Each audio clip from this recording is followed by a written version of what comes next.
কাল সকালে পৌঁছাচ্ছি, সব ব্যবস্থা করে রাখো।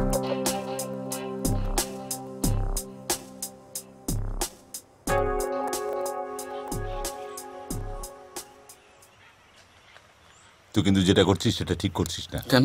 আমি কি করছি বলতো? আরে শুধু আমি নয়, তোর বন্ধুরা, তাদের ফ্যামিলিরা সবাই তোকে নিয়ে বিরক্ত। আমি সো সরি প্রদীপ, আমি ভুলে গেছিলাম যে আমি এরকম কোনো প্রতিজ্ঞা করেছি ইমিগ্রেশনে গিয়ে আমি ইউএসএ তে আসছি আমার বন্ধু এবং বন্ধুদের বউকে খুশি করতে। আমি আসলে ভেবেছিলাম আমি আমার জন্য এসেছি।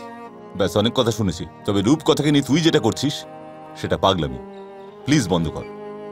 গত 8 বছর ধরে আমি শুধু রূপকথাকে নিয়ে ভেবে গেছি, আর তোরা সবকটা ভুলে যে নেকা সাজবি সেটা আমি বুঝতে পারছি না। মানে যে মানুষটাকে নিয়ে তোদের এত চুলকনি ছিল, সবার প্রেম ছিল, আজকে বিয়ের পর বউয়ের বাটাম খাবি বলে তাকে ভুলে গেলি। মানে তুই কি বলতে চাইছিস? প্লিজ অনিকেত, আমরা একটা রিইউনিয়ন করতে এসেছি। তো আমি কি করব? আমি তো তোর পয়সায় আসিনি, কি আশ্চর্য। তোর পয়সায় অতনু এবং তার স্ত্রী এসেছে, ওদেরকে তুই ডিসাইড করে দে কবে ওরা আসবে, কবে ওরা ফিরবে। Not me. আমি আমার টাকা এসেছি, আমি আমার মতো ঘুরবো। দেখ, আমাদের সবার চাকরি আছে, আর 2 দিন প্লিজ একটু ম্যানেজ কর না। সরি, ইমোশনকে তো ঠিক ম্যানেজ করা যায় না, ওটা এখনো শিখিনি তোদের মতো। আমার মনে হয় এবার আর তোদের সাথে থাকা হলো না। বাই।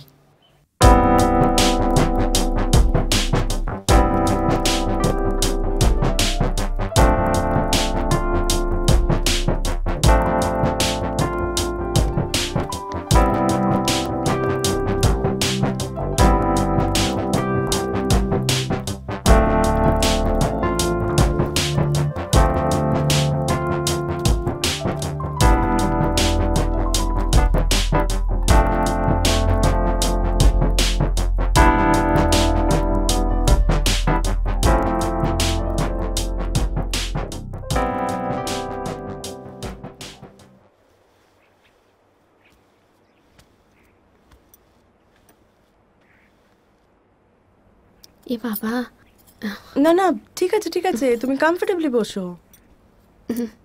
না না, আসলে 7-5 ভাবতে ভাবতে কখন যে ও কিছু। কি বলছো দিদি? তোমার দিকে পা করে বসবো? ছি ছি ছি ছি। দাদার সামনে গেলে তো কি জানি কেন নিজে পুরো গুটিয়ে যাই। আসলে এতগুলো টাকা খরচা করে তো মানুষটা আমাদের এখানে আনলো বলো, শুধু বন্ধুরা মিলে আনন্দ করবে বলে। আর দেখো, যাওয়ার দিনও চলে এলো। সেই কিছু তো তাও তোমার দেখা হলো। সেটা হলো, তার সাথে তোমাদেরকে পেলাম, এটা কি কম কথা? সত্যি নস্টালজিয়া।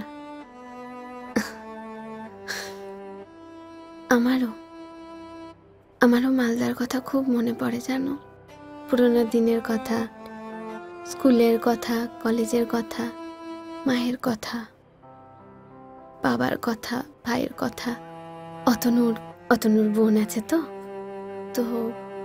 ওরা ভাইফোঁটার সময় ওখানেই আসে। গত 2 বছর ধরে ওরা এই বাড়িতে আসে বলে আমার নাম ভাইকে ভাইফোঁটাই দেওয়া হয় না।